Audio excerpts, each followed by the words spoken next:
transmission, the parking brake is right here. Engage, disengage. Right. Neutral, brake engage.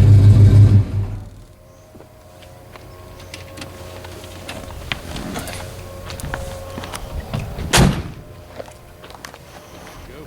Ready, take off. Here's our 63 Plymouth grocery getter. 440 cubic inches. Runs great. Runs cool.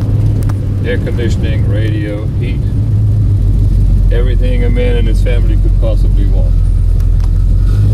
63 was an oddball year for Plymouth. They went too small on their cars by comparison and tried to make it look wider. Hence all the different types of trim features this car has.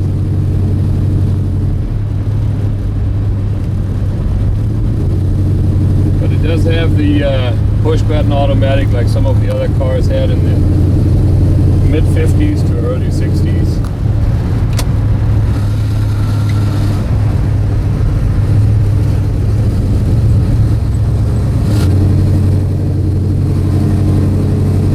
Running car, plenty of power, actually gets decent gas mileage according to the previous owner, that is. Everything works in it, including all the gauges, the lights, and the radio once the faceplate is installed. Even the air conditioning system is operational.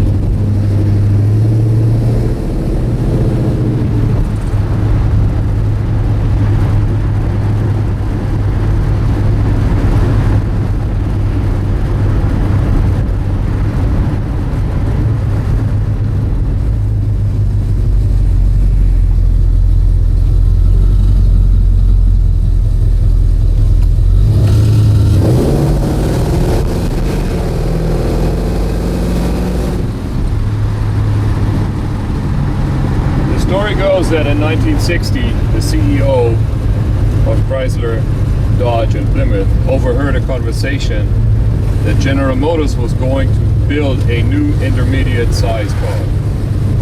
What he didn't hear was that the intermediate car was in addition to the full size. So he went home and decided that he downsized his full size car line. Came up with a size that the Plymouth Fury and Belvedere came out to be. Well, in 62, turns out that his car was too small for American taste. So they tried with a lot of different optical effects to make the vehicle look larger than it really was. Trim, headlights, turn signal arrangements, all that was done to make the car look a little bit longer and wider than it turned out to be based on his initial mistake. Benefit was that we actually ended up with a smaller, lighter car and great engine options that made it really fun to operate.